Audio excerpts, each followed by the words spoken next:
大家好，欢迎来到不明白播客，我是主持人袁丽。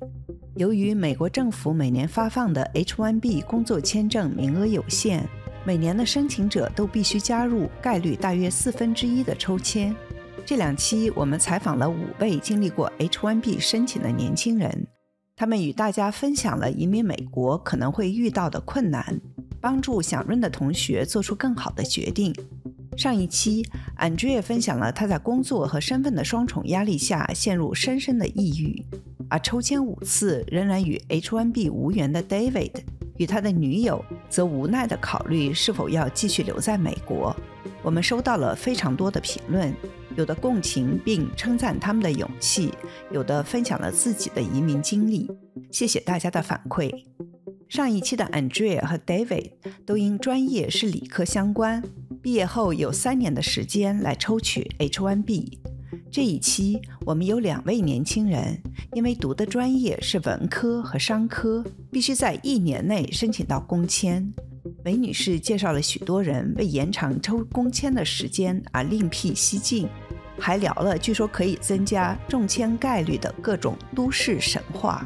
Sunny 则是工签抽中却被拒了，而杨毅是这次我访谈唯一一位成功上岸的，他现在已经加入了美国籍。他分享了美国绿卡申请遇到的不少坑，和他为什么选择入籍。下面是和韦女士的对话。韦女士你好，能不能先介绍一下你自己，比如说你的年龄，来美国之前在哪里做什么的，以及为什么要来美国？我是今年28岁，然后我来美国之前其实是在国内，大学毕业是18年，然后我已经工作了3年，其实是本来应该是2020年就来美国，但是因为疫情，不是美国大使馆都不工作，拿不到签证，然后就 defer 了1年，然后是21年的5月拿到了签证，然后21年的8月来美国读我的 master， 所以我读的专业也是 Glad Gender Studies， 然后或者说 Women and Gender Studies 是一个纯文科的专业。对，是这样，就是研究女性，对，它是一个比较哲学的专业。那你为什么想要来美国呢？就之前在国内其实以前也是在微博上做女权博主吧，然后呢自从18年他修宪，他变得他可以永远做主席了之后，然后他的言论管控呢也从那之后开始升级，基本上之前呢你还是可以在微博上发表一些你的个人观点啊，转发一些社会事件，等于就是过了5分钟这个事件就消失了嘛。但是从那之后你的账号也会跟着一起消失，我的账号可能有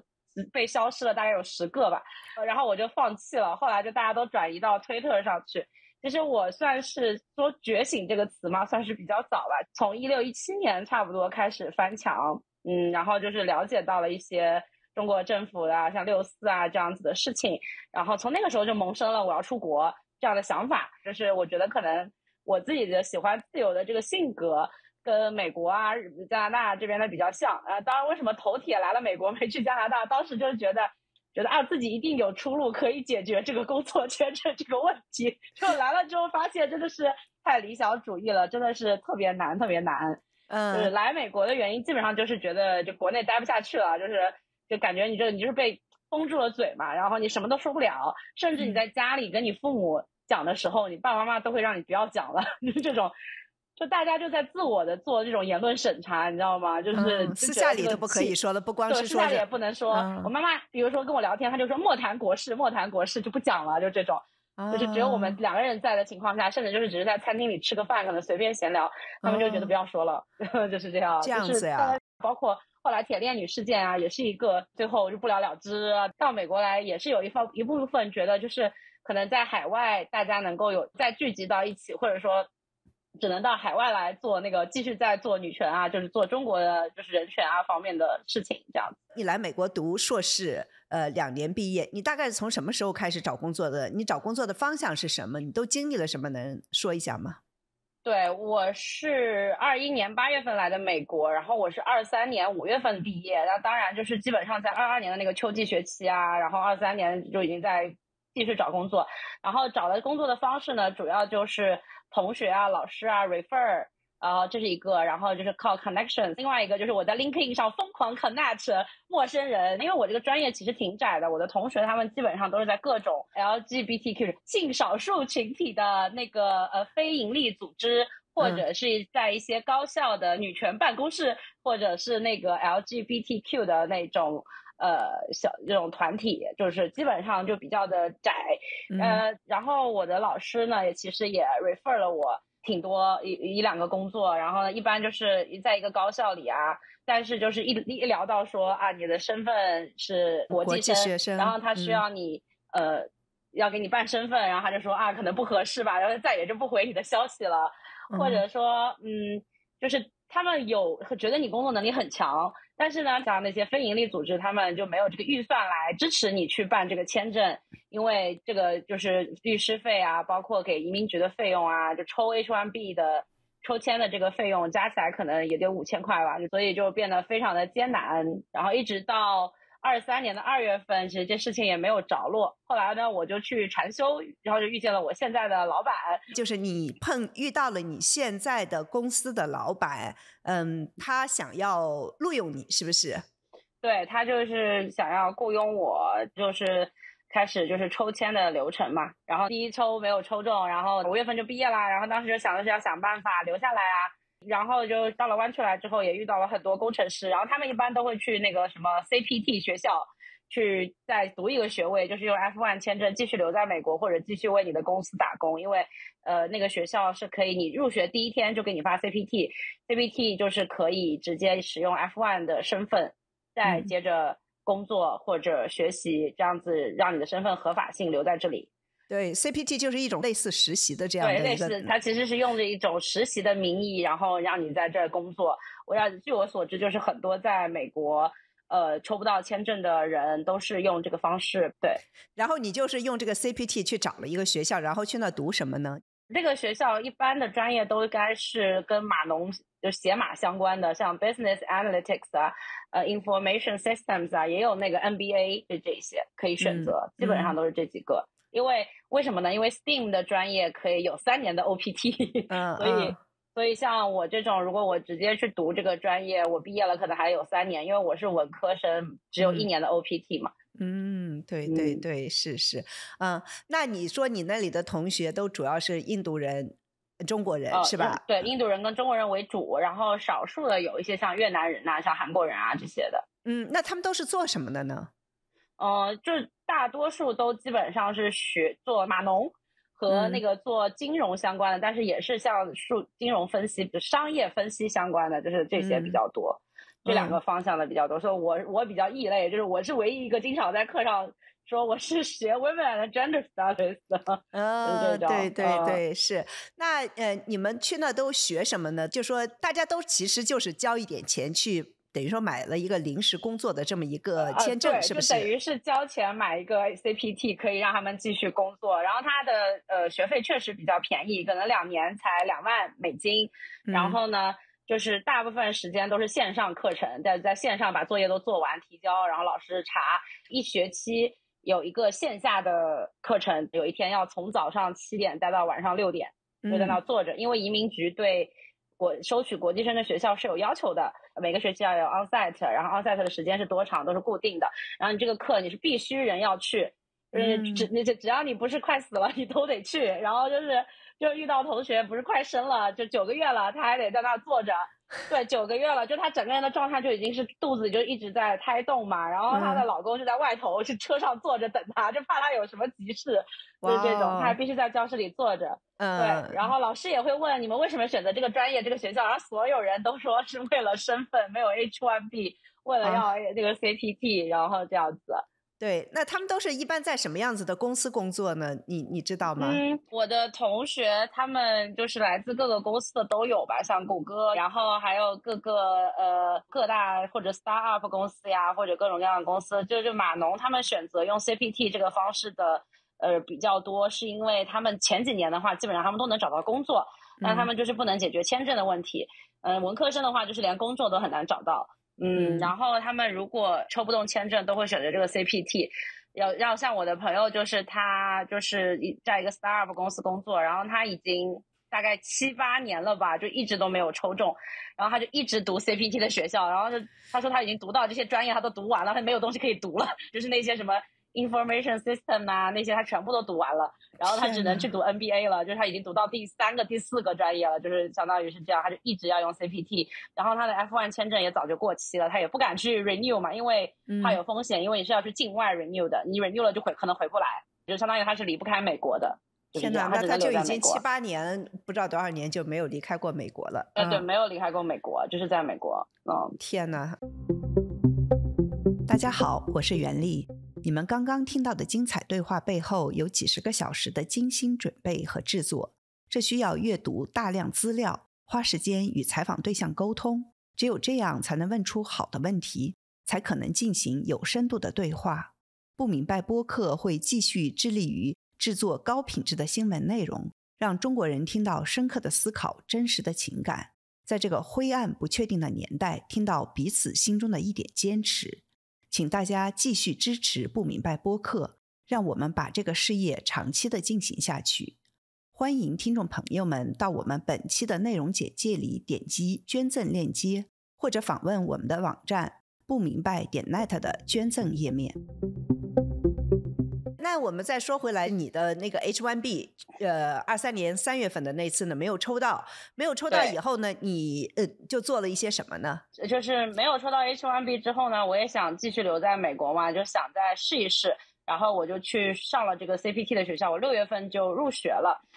然后开始学习了之后呢，我发现我其实自己也没有那么喜欢马，就是其实也有一些内心的挣扎，就是我根本就是在学我一个不喜欢的东西，然后我就是为了要留在美国，然后在怀疑人生。然后呢，当时硅谷还在继续的裁员，其实已经不像过去真的就是说你可能在一个某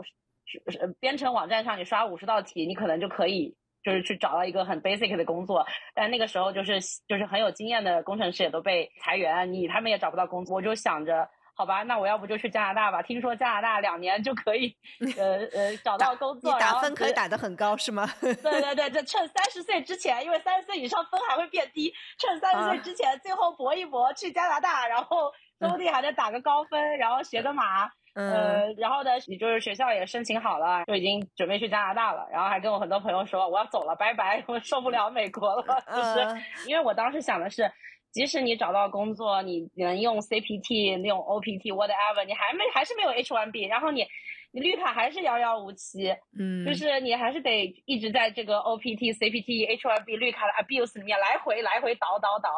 就觉得太痛苦了。就是加拿大的话，就是比如说你毕业找到工作，你就直接开始就是 PR 嘛，如果你的雇主那个什么的话，那其实还是比较的可预见性的，这个道路比较的清晰。对，所以美国就是太不可预测了，这个就是对，真的不可预测，就是你自己的努力没有一点用。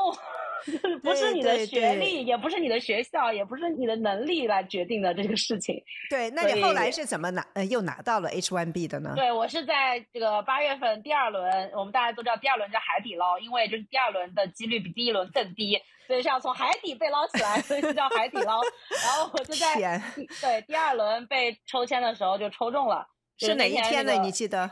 对，23年的7月31号，就是我印象很深，就是你重生的那一天。对，重生了。你去拜菩萨了？对，我去拜菩萨了。你能说一下拜菩萨是怎么回事呢？拜菩萨就是大家因为 H1B abuse， 所有人都抽不到签证之后，大家就发现跟 USCIS 之间只有玄学可以有作用，其他努力都是白费，所以大家就开始各种玄学。就是把那些有名的寺庙都去拜一拜，在抽签之前，我还去拜了好几个，什么LA 的西来寺我也去了，跟我去的那个人抽中了，在3月份就抽中了。然后呢，后来我又去了湾区一个很有名的寺庙，是3、4个人一起去的，然后我们3个人里面有1个人抽中了，我也没有抽中。然后你能说一下吗？我们不太知道，就比如说你3月份的时候，你第一次 H1B 抽签的时候，你就去拜了菩萨，你怎么说的跟菩萨？就是说我在你几月几号要抽 H1B 了，请保佑我真的很想留在美国，我不想回到中国去，请菩萨保佑我只有抽中 H1B， 这样我就能留在美国了，就大概是这样说的吧，但是就没有抽中。但是我去拜了很多菩萨。你一共拜了多少次菩萨呢？3、4次吧。没有抽中之后，我7月份是去拜菩萨呢，是因为我打算去加拿大了，我就希望菩萨保佑我能够就是去加拿大一切顺利，去这边不行那边行，就是什么读书签证，然后留在加拿大什么 PR 一切顺利这样。然后结果第二天我就接到律师啊，还有包括我老板给我发消息说我抽中了 H1B 了，就是被海底捞了。就这一天我被捞上来了。对，就是玄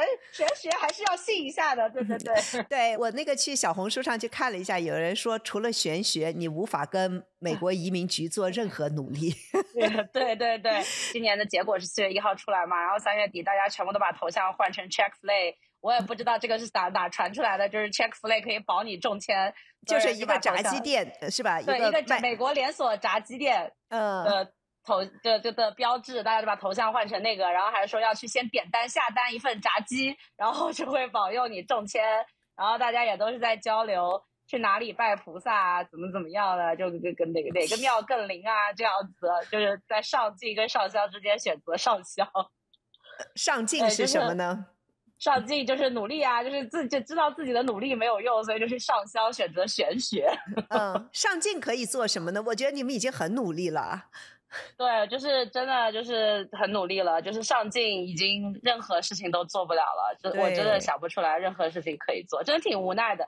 就是你以前就真的是觉得靠自己的努力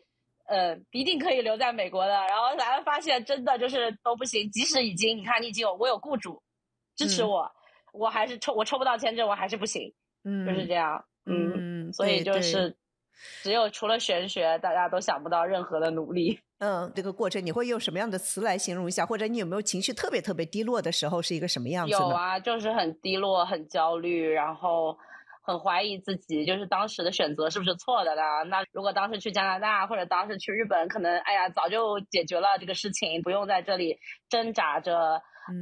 也会觉得很抑郁啊，就是其实自己成绩也不错吧，到美国来，然后学习也挺努力的，然后老师什么的也对你的评价也挺高的，对吧？就也帮你 refer 了很多工作，但是这都不成。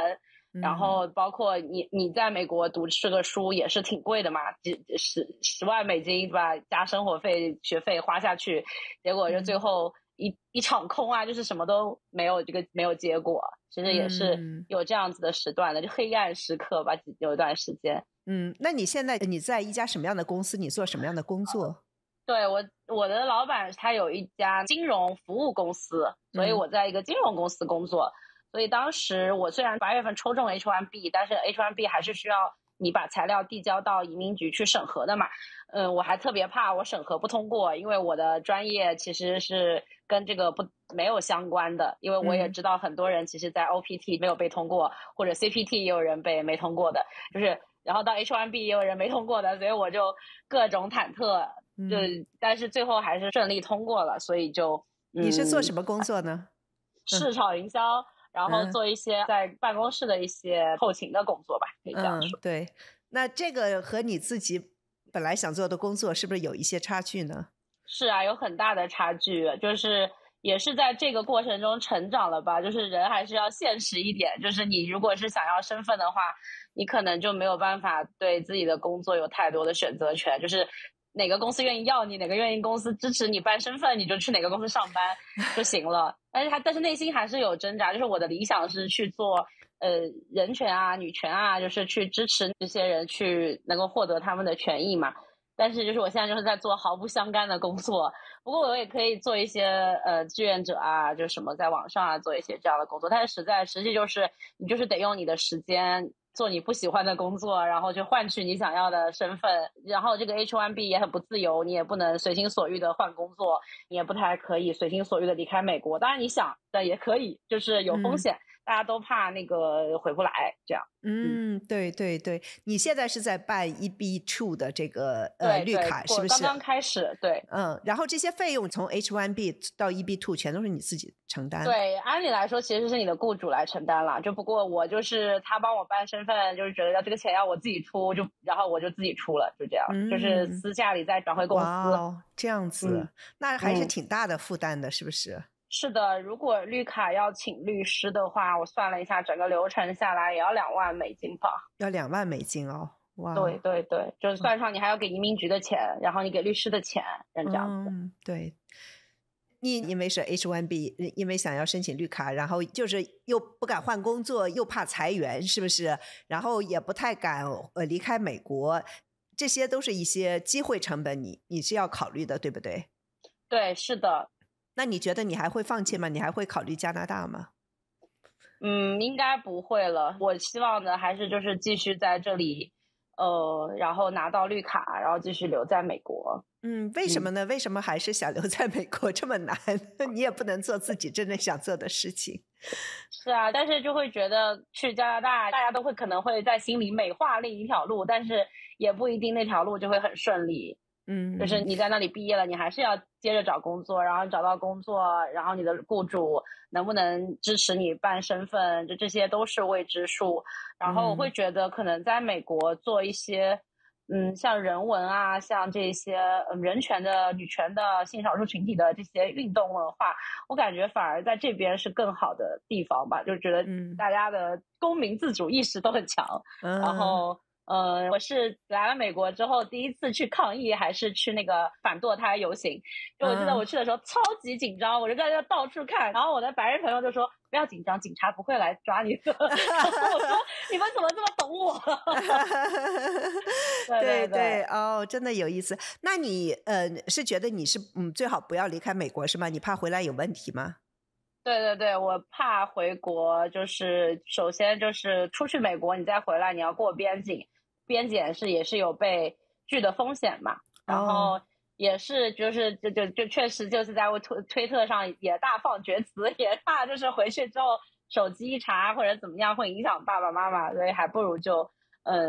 不要回去了，就是在美国待着，让他们过来。就是你为什么不回中国呢？你都能花得起10万美元来美国读书，我想你在中国应该就是生活的品质可以不是很差。对，当时其实我在出国之前呢，我的工作就其实也是做市场营销，就是做自媒体相关的。这个也不算工资很高，但是养自己是绝对没有问题的。就确实是到美国来真的是从头开始，因为你什么都没有，你也没有任何的 connections， 一切从零开始。但是我也不想回去，因为我觉得对我来说就是言论自由这一点真的很重要，就是你不让我讲我想讲的话，就说每天感觉就是捂着嘴巴，就即使说生活上好像没有任何的困苦啊或者怎么样的，那你会觉得生活没有任何的希望，就是没有盼头，就是每天就好像行尸走肉一样，因为你打开手机就是看各种的社会议题，但是呢你不能发声，对吧？没有公民的参与社会感，然后你也甚至都不能跟你的父母聊这些事情，因为他们一定会让你不要说了，我们就过好自己的生活就好了，不要管这些事情。你会觉得很无力吧，主要是那个无力感。那你在美国不也挺无力吗？你都要去拜菩萨了。对但是在美国的那种无力是那种你跟一个移民局这个政府机构之间的那一种无力，这个官僚机构的这种无力，官僚机构之间的那种无力，而不是政治机构的这种政治机器。对，它不是国家机器的那种，你还是可以言论自由啊。你觉得这个东西你被 abuse 了，你还是可以在网上说，对不对？就是说这个移民局怎么不好啊，对不对？但是你在国内，你连就是可能发牢骚的机会都没有吧。但是我其实是来了美国之后，其实我是被他的自由吸引来的，然后发现其实他的自由只针对绿卡持有者和公民，就是对于任何外来的人，你的自由非常有限。首先就是你不能工作，比如说留学生第1年不能工作，第2年才可以，然后第2年的工作呢也必须是要不你在校内工作，要不就是学校允许你的，你才可以去。然后毕业了之后，你又不能就算有雇主雇佣你，你也不能直接拿到工作签证，你还得用 OPT， 然后再换 H1B， 你抽不中又得 OPT、CPT， 就是来回倒着转，就发现其实一点都不自由。你来之前，他们没有人告诉你这个自由其实不属于你。就是你觉得生命就是在这样一些很无聊的、很无奈的羁绊当中，就这么被浪费掉了，是吧？对，被浪费掉。但是我觉得这边的自主性还是很强，你还是可以做一些事情，比如说在线上跟一些小伙伴联络到啊，然后包括湾区也有那个你之前录的那个女权脱口秀，对，我也想去，你有没有去就特别开心，觉得真的很好，就是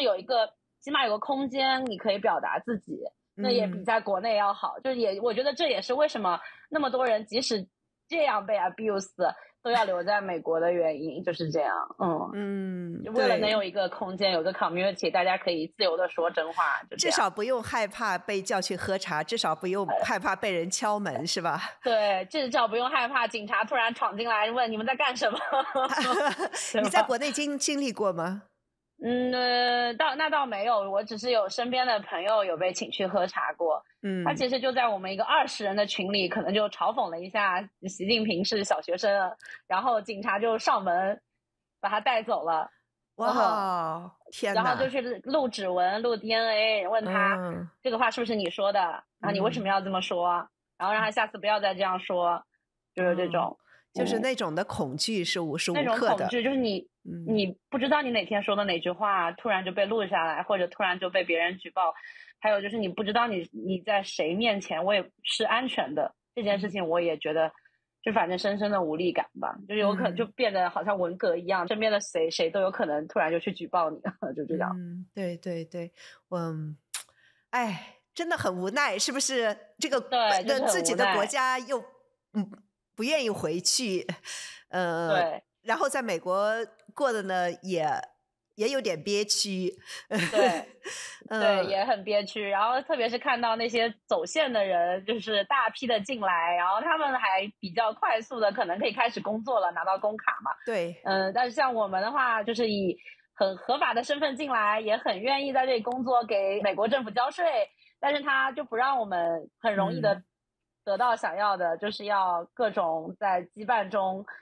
就是才能得到你真正想要的吧。只能说这个，就是还是很无奈。对，但是还是要心怀希望。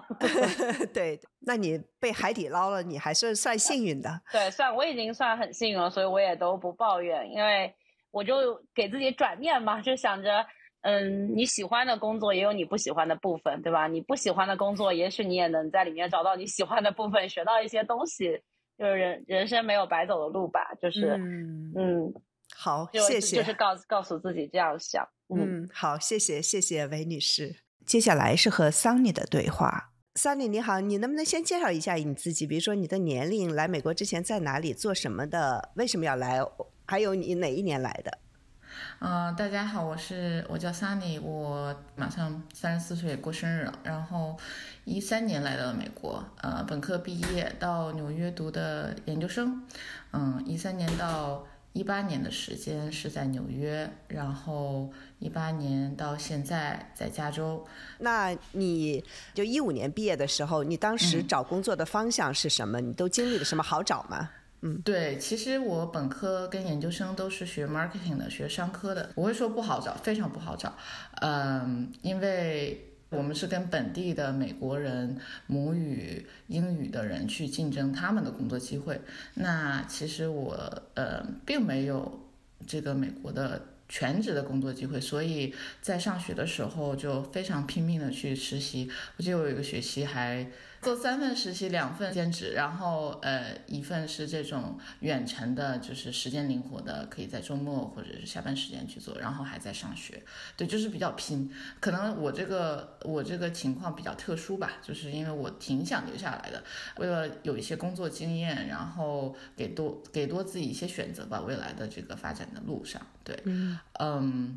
然后也比较幸运，在毕业之前就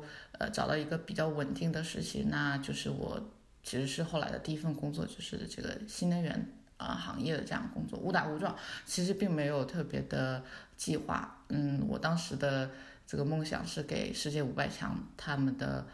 市场部 marketing team 做这种很酷的那种广告，在时代广场可以放。但是后来想到，就是其实现实还是残酷，这个东西很难的，语言跟文化还是挺大的障碍的。其实，那你毕业的时候，你是OPT 是1年还是3年？1年呀，所以就是我就说商科的这个找工作，然后找到能够给 sponsor 给工作签证的工作还是很困难的，所以我当时很感激我第一份工作的公司，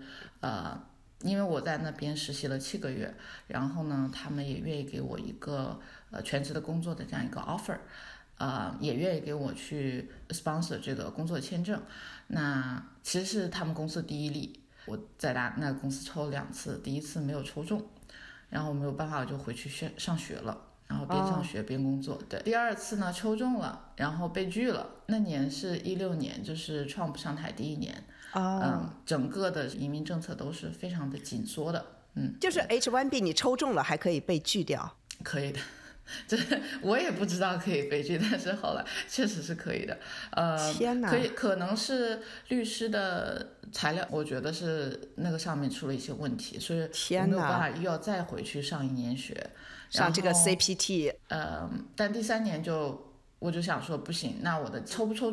得中都不一定，然后那抽中了是不是又要被拒了？这个还用这个公司的话，那怎么办呢？那个时候是可以多份就是工作签证的这个抽签机会的。对，现在是不可以的。然后我去找了工作，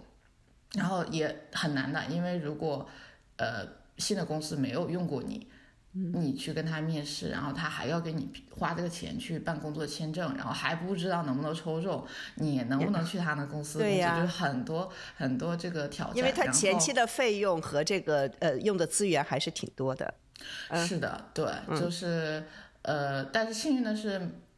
我这个抽工作签的时候没有说从自己腰包里掏钱，因为我知道有一些人他没有办法，很多人都是自己出的钱，差不多5000块钱是吧？对对，您特别懂。对，我给我现在老板做了，就是工作过3次嘛，那个时候是第2次，就是他说我知道你的能力啊，你的经验啊，那我现在是在加州这边，如果你愿意的话，你过来面试，然后我们看一下，如果我可以给你发一个 offer， 那我也可以给你抽工作签证。对，就是也是走的是正常的，所以我就很感激。包括其实我现在的老公也是那份工作的时间认识的。就有的时候之前我就在想说，人生中发生的任何事情都是其实最终看来都是件好事，只不过就是当时的时候看哈是不是好事还是坏事。你这个态度太好了，你是对，但是当时也是很煎熬的，是不是？尤其你第2次 H1B 都抽到了还被拒掉，你当时是一个什么样子的心情？哇，我记得特别清楚，那个时候按理说因为4月份抽签嘛，8月份之前应该这个结果都出来了，抽不抽中啊，通没通过啊，但那年就是延迟到11月份。我记得我那时候还在就是准备我们那个行业的一个考试叫Energy Risk Professional， 然后就11月份啊，外面很冷，在纽约，然后那时候我大老板打电话给我来，我想说怎么了？说Sandy你这个H1B 呢被拒了。然后我当时脑子就懵了，我想说还有被拒这么一个说法吗？然后呢他们就把这个被拒的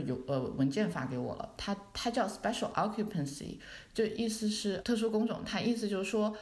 你这个工作呢不需要去雇佣一个外国人，然后对我们美国的这些劳动力是完全可以满足的，就是你没有解释出为什么这个工作需要一个这样的一个外国人去来做。对，就那个律师做的不够好。对，然后我当时我就记着我其实是在New Jersey 啊合租的一个房子，在我的那个房间里面我就坐着，然后我就看着我房间里的所有的东西，然后因为我其实是一个比较理性一点的人啊，就事情发生了我会想说怎么办，然后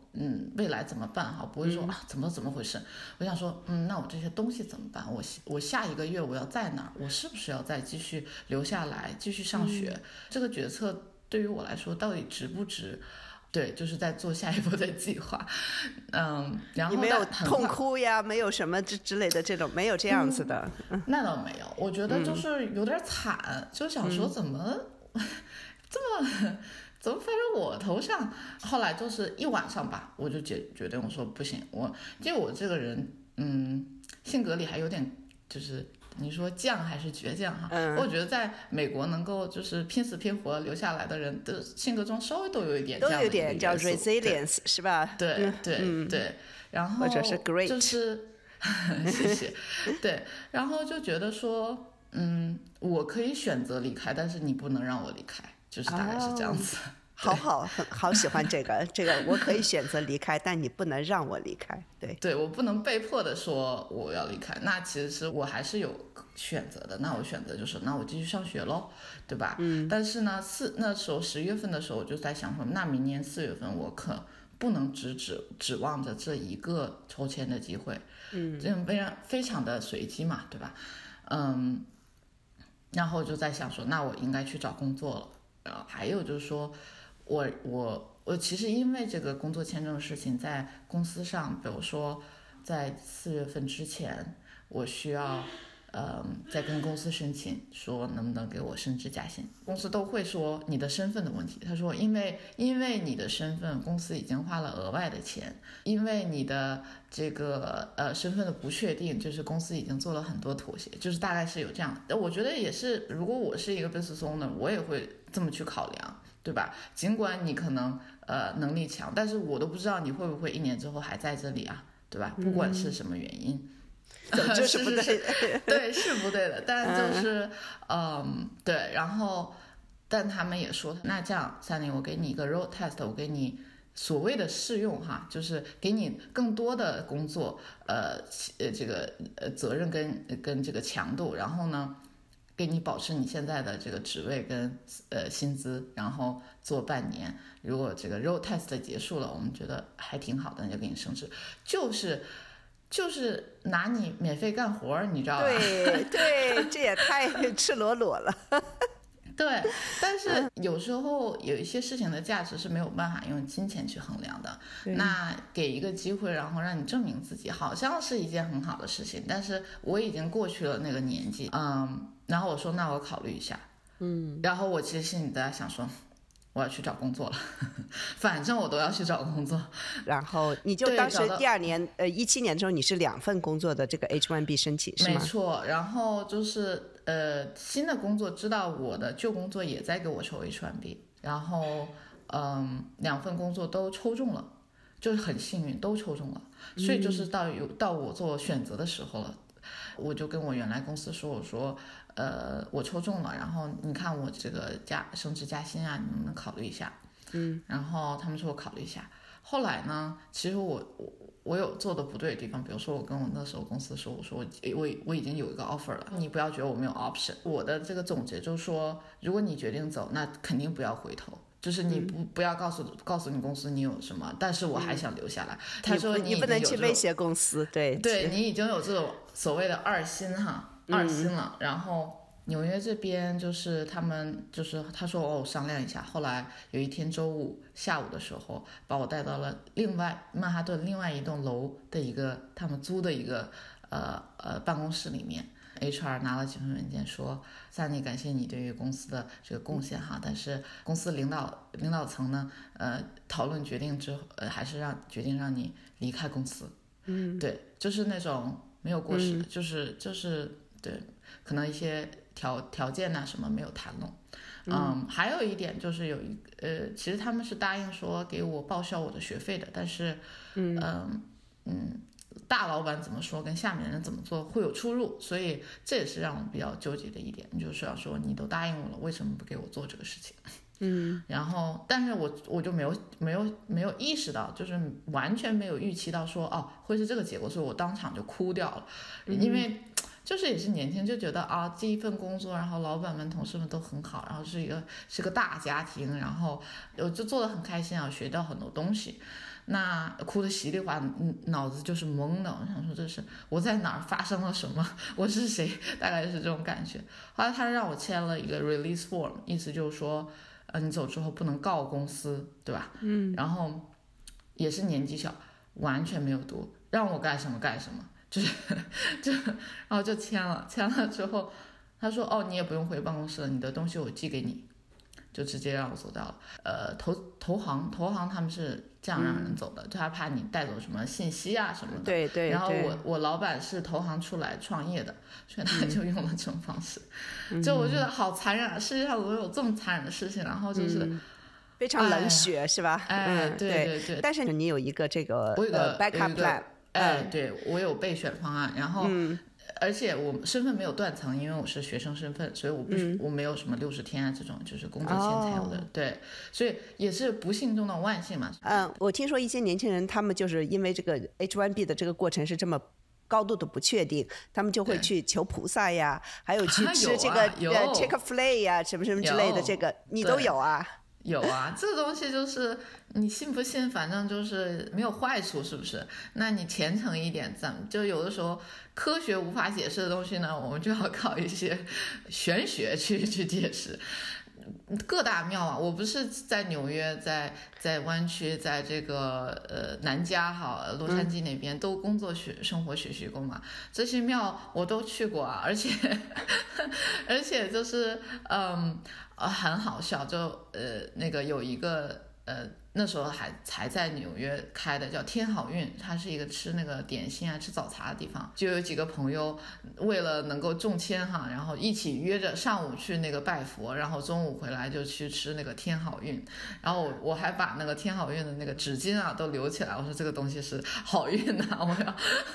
哦，结果真的我们当时3个人反正是2个人中了吧，另外1个人就是没有办法，对于好运还没有那么多，对。那你有没有申请绿卡呢？有，其实我在尔湾那个工作有申请绿卡，但是我没有申请到一个里程碑的阶段，然后就走掉了，就来到了湾区，所以我那个绿卡就相当于是就没有什么用。后来我是跟着我老公的绿卡，因为他是博士，所以就EB1。对，就快一点。那你现在就是说，还是 H1B？没有，一般来说哈，顺利的话，可能从这个来美国读书，然后工作啊这种拿绿卡，可能是时间短一点，6、7年。那像我们大多数人可能都是10年左右，或者有时候更久。那我们其实就刚好是10年。我跟我老公都是13年来的美国，只不过就是18年才认识的这样子。对。去年拿的绿卡然后也是很好笑，就是有的时候你会觉得一件事情你终于做成了，就是会预期说你的心情啊，你的状态，但是那事情发生了呢，你就觉得好像也就很平常。当时我们就想说，很多事情都是拿绿卡之后再做吧。然后我还写了一个 to do list， 就是要做什么什么什么，但是我确实是按照那 to do list 去做了一些事情。比如说呢，有一些什么事情是你当时想的要那个拿了绿卡以后去做呢？我其实还发在小红书上，那个帖子爆火，大概有1000多个点赞啊，2000多个收藏。比如说要去开个公司，其实你没有绿卡也是可以开公司，但是你不能作为主动的这个收入的这样的主动经营这个公司，你只能作为被动投资人去拿被动收入嘛。那你开了公司之后，因为我首先我就不用受身份的限制了。其实很多人说拿绿卡我就去躺平，我辞职不干了，把那个辞职信摔老板脸上，但是非常的不理智，因为你就是还有账单要去付啊，然后对。就是不能躺平，躺平不行。对，所以开了公司，然后就比如说可以做一些consulting 的工作。其实，在行业中待时间久的话，会有这样的机会。然后办了这个 global entry， 就是美国这边那个，就是去机场就会安检会容易得多，快得多。还有什么？我其实在湾区这边就很多人都是所谓的持证上岗，就是有这个房地产经纪的证，然后大家会去比如程序员也会卖房子啊这种，然后我也去报名了，因为其实你是可以报名拿 license 的，但是你是没有这个身份不能去实操，不能带客户，不能收这个 commission。美国就是今年11月要大选，还有就是现在就是好像对中国人的政策就有越来越多的不友好，你可能也会知道，就比如说在佛罗里达买房子是会有一些限制，是吧？这样子的一些政策会影响你以后决定是不是留在美国工作和生活呢？会，因为其实你说到这个佛罗里达，包括德州，它的政策也很不友好，尤其是像我们这个能源行业哈，新能源行业，它其实是所谓的国家命脉呀、技术行业呀，对，它对于这种国外的一些包括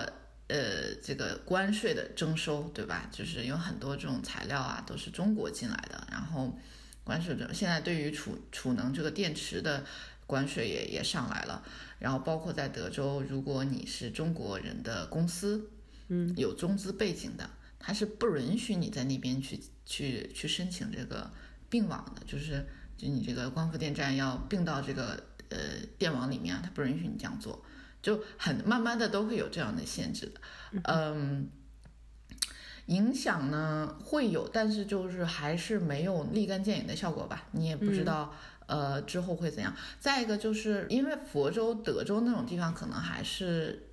这个华人呐、中国人的这个比例比较少一点。你像加州，我觉得加州还是要对我们稍微友好一点，不太可能通过这种法案。对，如果是州政府的这样的一个法案，那如果是联邦的话，那就说不好了。那我再问你最后一个问题，就是说，如果给你一个机会跟2013年的自己说话，你会建议他来美国吗？我会啊，我会建议他勇敢的去做他自己想做的事情，然后去探索这个世界对于他来讲的一些未知。因为没有什么成本，就可能是时间的成本吧，但是这些时间呢都是一个财富，这些经历都是财富。然后也感谢当年那个比较勇敢的自己吧，能够成就现在的自己，不管经历了什么，好的坏的也好呀。在后来我在湾区这种工作，可能工作了10个月被 lay off 了，也是当天通知的。所以那个时候就是因为我经历过这个情况，所以我就觉得我经历了，我就可以更好的处理。但是后来我其实找到工作了，然后那时候我也是跟我老公结婚了，因为我的身份马上就要失效了。然后想说也是坏事变好事啊。那疫情期间我慢慢变成 I 人，然后包括我从那个 anxiety 变成 depression 之后，我就觉得完全我不认识自己了。我想说我怎么会是这样子，就是对，就是尝试过各种看心理医生啊，然后也吃药啊，然后运动啊，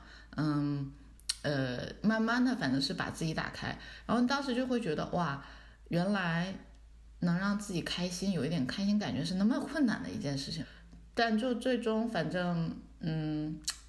经历还是那1年多吧，就我觉得是一个很幸运的，因为有人可能都要好多年才能够完全的走出来，或者有人还在这个 struggle 过程中，但是也是努力吧，最终其实都是要靠自己，就是别人都帮不了你。这个 struggle 就说一方面是职场的这个文化上面的这种的一个压力，另一方面当然也有身份上的有一些焦虑，是吗？身份是很大的一个焦虑的，对。如果是没有那60天，就因为当时我就在想说，坏事变好事结婚了嘛，但是这婚结的纯不纯粹啊？对，也要自我怀疑一下，是不是太功利了？结婚毕竟是一件很大的事情。对，我从来就没有想说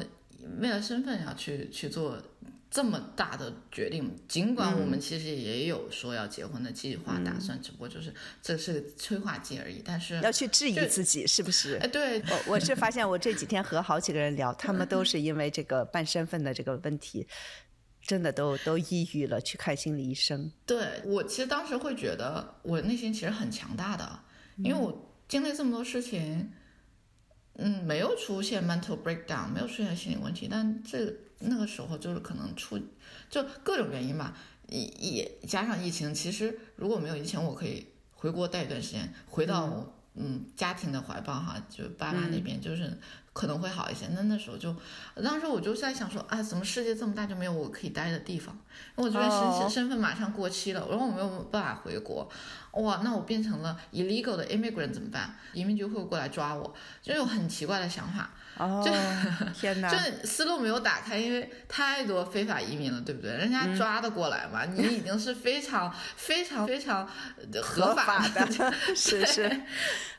但人到了钻的那个洞里面就出不来了，就是这样子。出不来了。那我再问你一个问题吧，你也看到，就中国经济现在不是太景气，就是也有各种各样的问题，那个青年失业率也比较高。就像这一些，就是中国国内的情况，会对你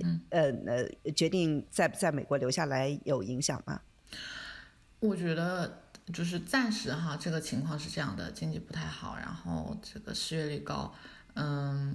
那肯定会有啊。那我回去的话，我是是需要消耗一个就业岗位呢，还是创造就业岗位呢？如果我假如说明天我回国，那我可能是消耗一个就业岗位的一个这样的一个情况哈，会有的，就是不管怎么说要报效祖国也好呀，这个怎么做贡献哈，但是你小家好了，大家才能好，所以就是可能还是要先考虑自己一些吧，对，对，你真的还在想报效祖国吗？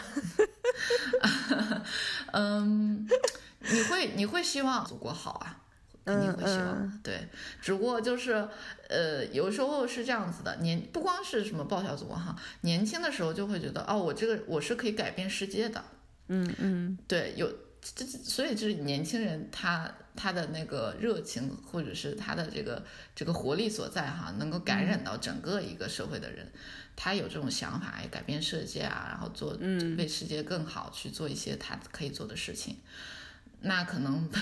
慢慢的被这个社会的现实屠杀，然后慢慢意识到说这个地球离了谁都能转，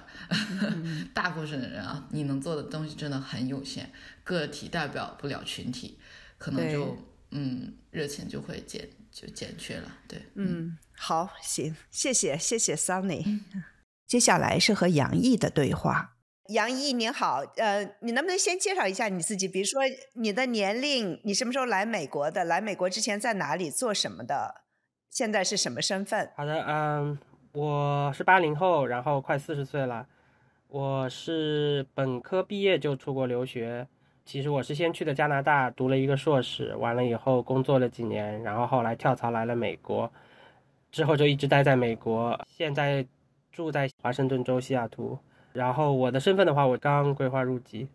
你是我这次采访的唯一的美国人了。你在给我的私信里说，我出国先去的加拿大，毕业就拿到了3年工作签证，非常灵活。我工作1年多就拿到了枫叶卡。相比之下，美国的所谓人才签证真的是地狱难度。你能说一下你在美国申请 H1B 和这个绿卡都经历了什么？就是有什么特别大的挫折吗？为什么说它是地狱难度？OK， 对，地狱难度就是我其实就用了一个游戏里面的比喻。你比如说一个正常的美国人在美国或者加拿大在加拿大，你找到工作基本上就完成了这个求职的过程，因为本身找工作面试啊什么的就已经很难了。但是美国不一样，美国的话你还有工作签证这一步，然后它里面有很多很多的步骤。作为对比，加拿大的工签是你毕业以后去申请，他就会给你3年，它叫 Open Work Permit， 开放工作签证。你拿着这个可以去任何一个雇主，只要跟你专业相关，你的这个工作签证就可以使用。然后这3年之间你可以跳槽啊什么的都没有关系。但是美国就不一样，首先美国你找到工作 OK， 这份工作的雇主是否能 sponsor 你，是否能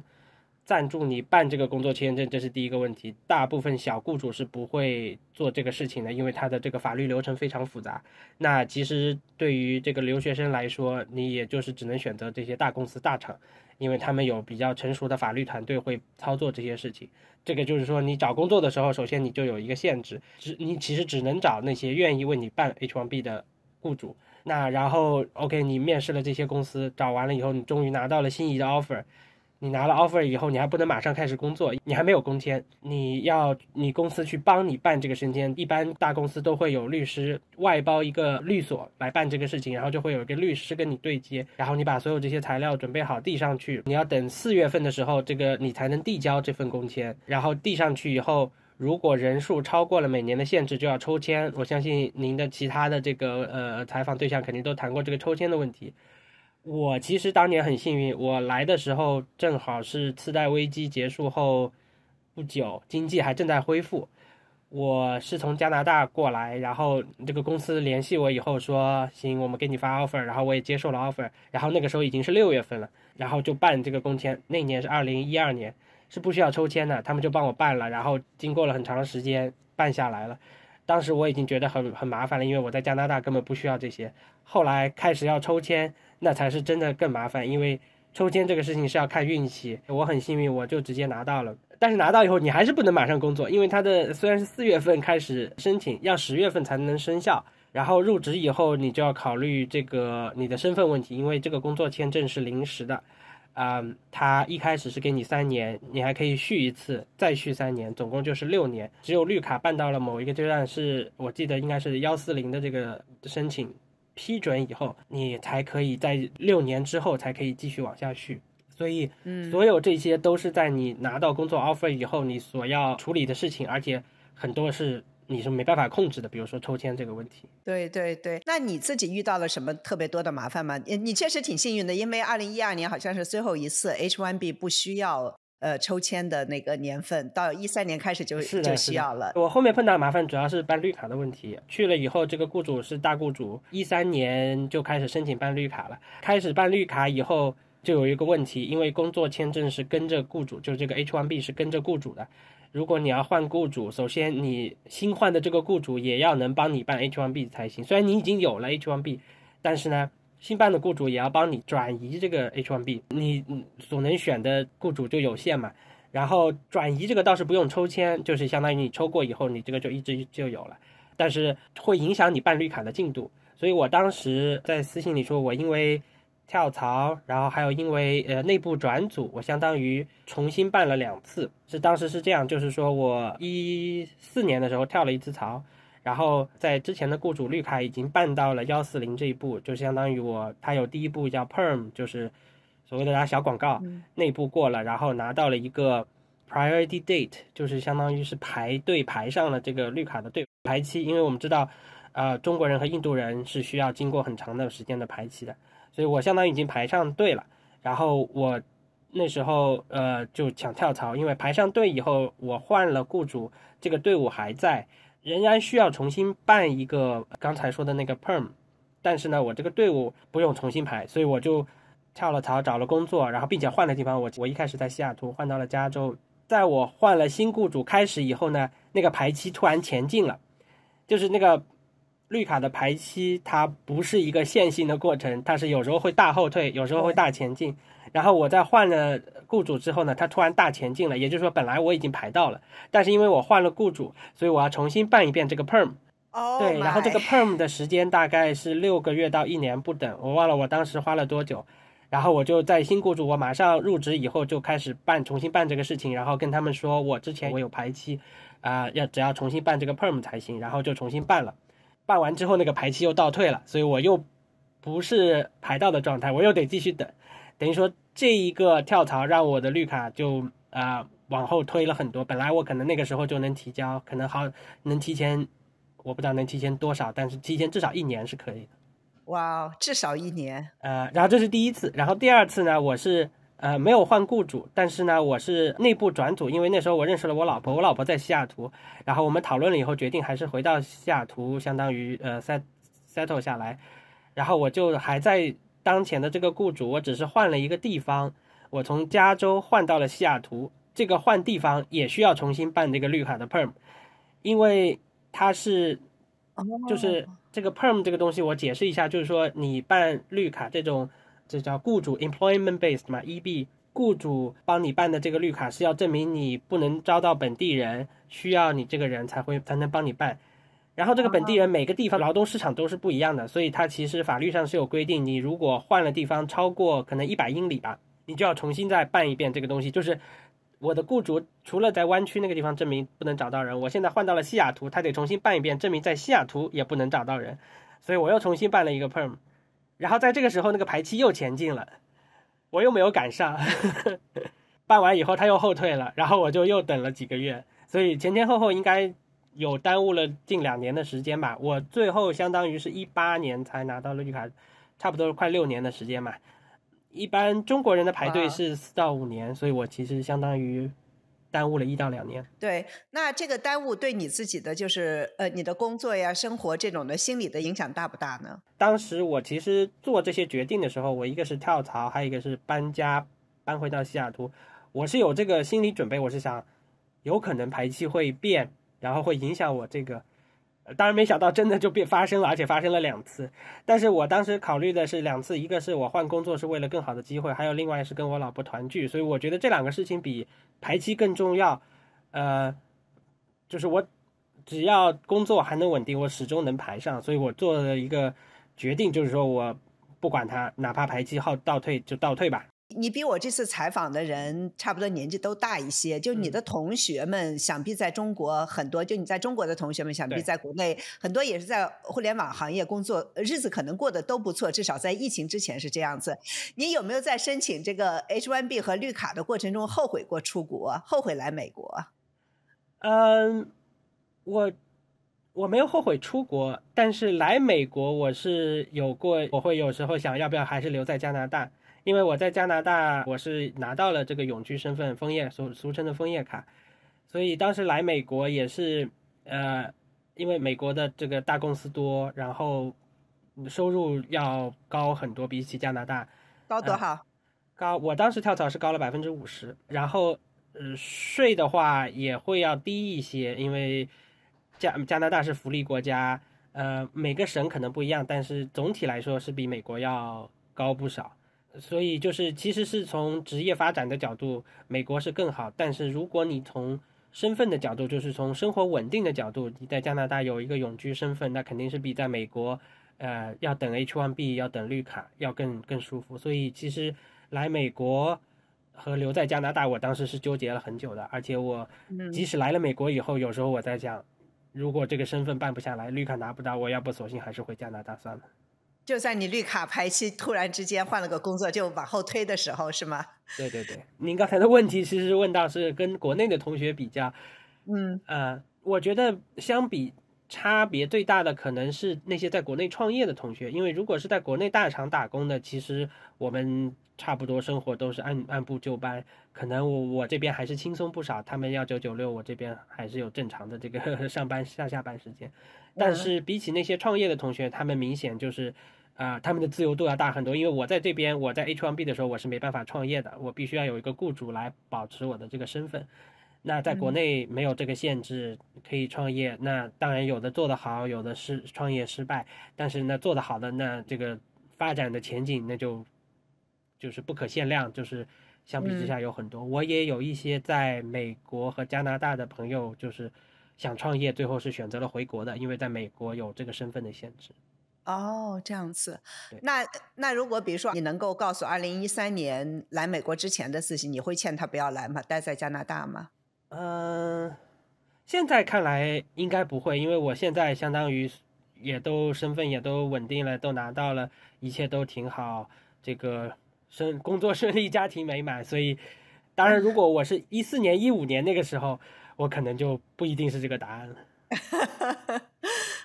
对对对。那对你来说 H1B 的这个本质是什么？就是硅谷的这些大互联网公司，他们真的是需要那么多吃 H1B 的员工吗？是否存在用这些员工来压低工资的嫌疑呢？我觉得对于大厂来说，这些相对于工资应该更远胜于这个工资上的差别。事实上，我觉得对于大厂来说，他们对于薪资是有一套标准的，他们甚至我记得之前公司内部有过一个采访，在决定薪资的那些 HR， 他们是不知道员工的这个身份的，他不知道你是美国本地人还是绿卡还是 H1B， 所以他们在定工资的时候就是完全根据你的绩效以及公司的绩效来所以在大厂理论上应该是不存在因为 H1B 压低工资，但是小公司就不一定了，因为小公司它有很大的灵活性，然后他也知道你有这个 H1 的身份以后，你是相当于有求于他可能不会降你的薪，但是他在跟你员工在跟你协商这个涨薪的时候，他可能就会知道你有一个软肋捏在他那边，因为你离开了他的选择要少很多。对于就是雇员来说，有了这个 H1 身份以后，他要考虑很多事情嘛，他要考虑一个是我可能去不了初创小公司，那我只能在这些大厂之间跳，还有一个就是我要考虑我每次跳槽对我的这个绿卡是排期是有影响，就像我当时一样，这个影响有可能是没有，就是如果刚好你这个排期也没有到，但是你去了以后也没有发生任何变化，但是也有可能像我这样是有影响，那么1年2年这种都是有可能。那么有了这些以后这个雇员的心态就会有变化，那他在选择跳槽的时候就会有很多这个顾虑，那么他就更愿意留在现在的地方，他在跟这个雇主谈判升职和加薪的时候，他就相当于没有那么多底气了。对对对。那你觉得现在这些大的互联网公司，他们还需要很多的 H1B 的这种员工吗？现在的这个情况应该是不需要了，因为现在各个家公司都在裁员，然后基本上一个职位出来是会有好几百甚至上千人去申请，他们不存在这个人才缺乏的问题，而且经过这几年，就是相当于社会的宣传也好，就是实际的找工作情况也好，大学生是知道计算机是一个很热门的专业，毕业就可以拿高薪，所以这几年读计算机的人比2010年左右是要多很多，所以这个供需是发生了很大的变化的。所以事实上这些大公司现在办绿卡的那个 Perm， 刚才我说的那一段打广告基本都是暂停的，因为从法律上来说，他现在也没有依据说我找不到本地的人才，他一个职位抛出来可能就有好几百人申请，其中可能80%都是有身份的美国人或者绿卡，他没有理由去雇这个外国人，所以至少我的公司现在是暂停的，据我所知，其他几个大厂也都暂停了。然后 H1B 的话，应该还是有在办，因为我有朋友去年入职的，但是我知道就是他们可能会不太愿意再招收 H1B 就需要 H1B 的人了，因为他们现在不愁这个人才，他们可以找到足够的人。再问你一个这个问题吧，很多人他们拿了绿卡，他们还是想要拿着中国护照。你在考虑入籍之前，有没有想过，就是说，比如说中美关系越来越紧张，你为什么要选择入籍呢？你有没有想过我不入籍呢？你是怎么考虑的呢？对，事实上我观察过，就是在美国的移民里面，中国人可能不入籍的比率是相对比较高的。我跟一些就是不是中国的移民也聊过，他们有些很多觉得入籍是很自然的事情，因为你打算继续在这个国家生活下去，而且还有一个就是可能他们本来的国家就是承认双重国籍的，比如说是加拿大人，他来美国工作，他入籍以后他仍然可以保留两边的这个国籍，然后或者是别的国家。那对于中国人来说呢，这个问题就比较复杂，因为你理论上入了籍以后，你就不能保留中国国籍。还有个问题就是你回国是需要签证的，这个是一个很麻烦的事情。所以呢，我有朋友他们就选择不入籍，一直拿着绿卡，拿了10多年。从实际上来说，他有中国国籍和美国绿卡呢，他可以在美国工作生活正常，然后回中国旅游呢也是很方便的，这是对他来说一个很实际的选择。当然我和我老婆也一块考虑这个事情，但是我觉得对我来说有一个比较大的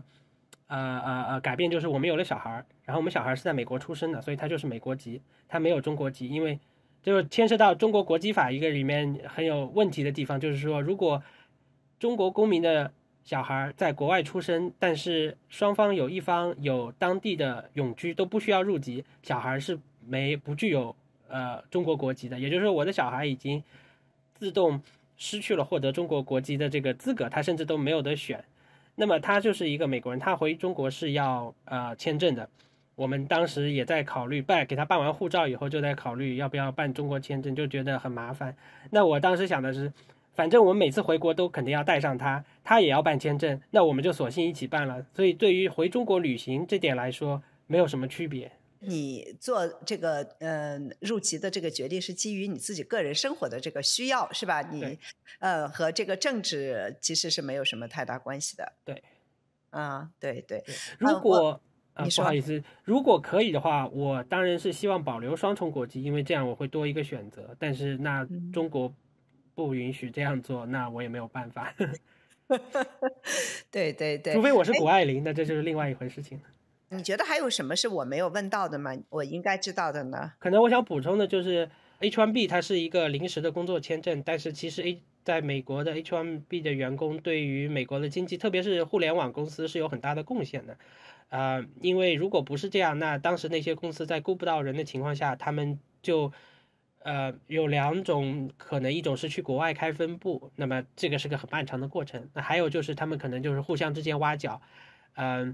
互相抢人，那这个对于某个具体公司来说可能是有好处，但是对于整个行业是不健康的嘛，那这其实就是一种内卷。但是 H1B 的存在其实给他们补充了这个人才资源，这些员工里面有很多最后也都是给公司很多贡献的，包括有些公司的CEO 他可能是个移民，那他对呀，当时也是 H1B 出身。对呀，那么多公司的现在大公司的 CEO 都是这个移民，是吧？尤其是对印度移民，对是吧？对对微软啊、谷歌呀这样子的，对，都是这样。嗯，好，谢谢啊，谢谢杨毅，谢谢袁丽老师。